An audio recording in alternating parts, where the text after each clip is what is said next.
Paul, I want to talk to you first. I want to ask you, specifically because your practice is large. I know you guys do a lot of high volume, pretty cool stuff.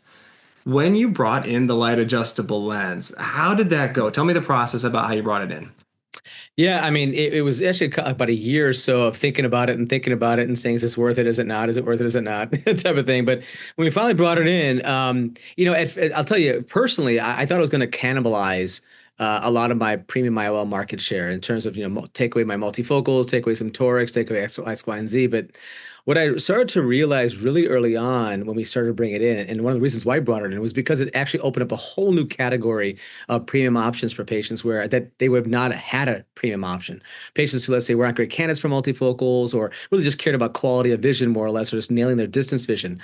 And so for me, it was about quality of vision and really saying, how can I maximize the eye's ability to see the best it can, depending on whatever pathology it had, right? So as a glaucoma specialist or someone to see a lot of dry eye, et cetera. And that was the mentality of why I really thought bringing in something like a light adjustable lens was so important for me, is because I thought it was going to bring, this kind of quality of vision worlds that I didn't have with all the other lenses to that state. And so that's what happened actually when we brought it in. It did not cannibalize. It actually grew the market for us and grew a whole new population of patients where our focus is really on quality of vision, maximizing the potential for that eye. And so that was really the exciting part of it. But when we brought it in, it was me doing a lot of the things myself. And so I brought it in, and my partner, Krishna Sanka, as well.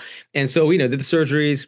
We did all the adjustments and the lock-ins ourselves. And I'm sure Jeff will talk to you about that, but it was very time consuming to do all of that ourselves. Now we relied on our optometry colleagues, Jeff and Jess Schiffbauer and other people in the practice. But we did the adjustments physically ourselves, and we relied on them for the refractions and some of the feedback. But we very, very, very quickly realized that yes, I wanted some good understanding, good experience with the adjustments and the lock-ins to understand how that whole process worked, how to use the LDD, the machine. But we realized we needed to work more closely with our optometric colleagues in-house, which is Jeff and our other colleagues, to not only get a better efficiency and flow of a plan, but really also the procedure itself. And so to do the adjustments and the lock-in. So very quickly we transitioned to having Jeff and the optometric colleagues in our practice do the adjustments and the lock-ins. And I'll let Jeff talk to you about that. But to me, what it did was it really allowed me to have much more of a collaborative atmosphere and a collaborative work relationship with Jeff. Because now it wasn't just me telling him what to do. He was telling me, like, hey, this is what I'm doing for your patient. And it became less about me as a surgeon and the optometric colleague as just being the person who's just following that patient and having really nothing else to do, where we are both equally involved and equally important in the journey of this patient. And so when Jeff would send me a patient to cataract surgery, Jeff has taken that patient back, and Jeff is as involved in this person's outcome as I am as a surgeon. And I thought that was probably the most exciting part of it. And that's kind of how we transitioned from really start to now where we're at with the LAL. What about you, John? I mean, I kind of know your story because I've been a part of it, but why don't you talk about how, I think Paul, what you mentioned, you got your hands on it first. And that's important, I think, for anybody to really understand the technology. So you really understand the nuance. It's a fantastic technology, but it's not exactly plug and play. You do have to learn, and there is some bumps along the way. John, why don't you talk about our story when we started this 5 years ago? So my path was maybe slightly different, Paul, in as much as I started a new practice. I left my previous practice and started up a private practice, which has, quite frankly, been just about the best move I've ever made. It's worked out wonderfully, and having Nick as a partner has been absolutely great.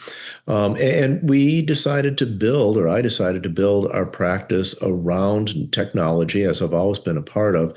And the light adjustable lens, it's like the world's longest overnight sensation. It's been in development for well over a decade, and with various iterations. And it was about 5 years ago when it started to make sense. They had been able to do some modifications to the implant itself to make the lock-ins a little bit better and to make the UV blocking a little bit better. And quite frankly, it reached a point where it just made sense, and the results were undeniably amazing. And quite frankly, better than anything that I had seen with just standard IOLs. What I didn't really appreciate at first was the ability to achieve good near vision with the lens without necessarily sacrificing the distance. So we talk about, a blend of vision that gives a really high quality distance as well as near, and you can titrate it. You don't have to assume what the patient likes and then they just get what they get. They have the ability to let them try it out. So from my perspective, it was a low risk alternative that provided a new level of care for patients to be involved in their outcome. And so from that standpoint, it became really a growth factor for our practice. Word of mouth became, one of our biggest referral bases.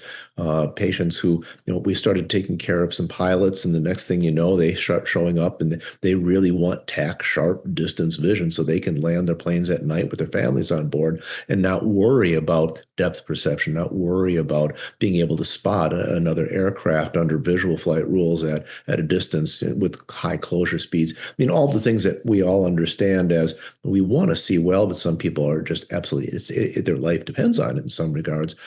So we started with that. And Paul, similar to what you described is, it's a journey, right? And so having the conversations with the patient to decide, where are you going to go? How does this, going to affect your life? And then achieving that goal with incremental discussions along the way. We do the first adjustment and say, all right, how are you doing? What can we make better? What is it that's, driving your level of satisfaction? And can we do something more?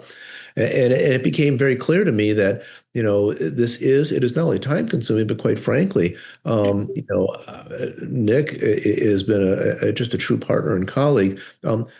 I don't do 25 refractions a day. And I'd like to think I'm pretty good at it, but it would be hubris for me to say that I'm as good or better than Nick at doing refractions and getting a solid endpoint in order to drive the next level of treatment.